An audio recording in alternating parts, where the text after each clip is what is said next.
से पहले नजर डालते हैं अब तक की बुलेटिन। जी बिल्कुल, मिलावटी दूध फरोख्त करने वालों के खिलाफ पंजाब फूड अथॉरिटी की कार्रवाइयाँ जारी हैं। फूड सेफ्टी टीमों की मुतअद्दिद मिल्क शॉप्स की चेकिंग, भारी जुर्माने ऐद 170 लीटर मिलावटी दूध मौके पर तलब किया गया।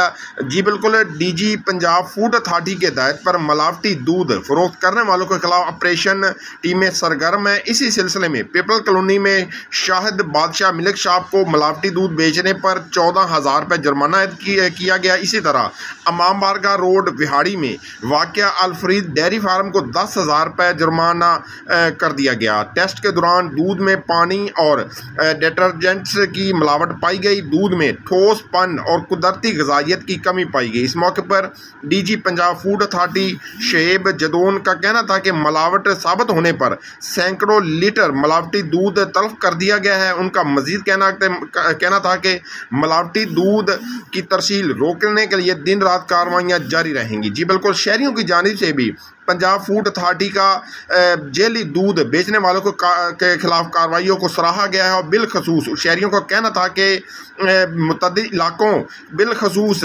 मोहम्मदी बेकरी वाली गली 911W में भी कार्रवाइयाँ की जाएँ। जी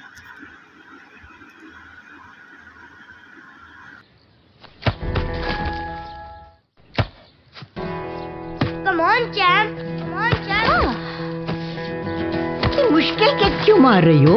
कौन करता है ऐसे? जो कोई नहीं कर सकता वही तो चैंपियन करता है। लो, सूख गए दाग, अब कोई नहीं निकाल सकता। जो कोई नहीं कर सकता वही तो चैंपियन करता है। नया बेहतर सर्फ एक्सेल, इसकी स्टेन लिफ्टर टेक्नोलॉजी कपड़ों की तह में जाके सख्त सूखे दाग भी खींच निकाले। दागों की चैंपियन तो तुम्हारी अम्मी ही है। नया सर्फ एक्सेल, दागों का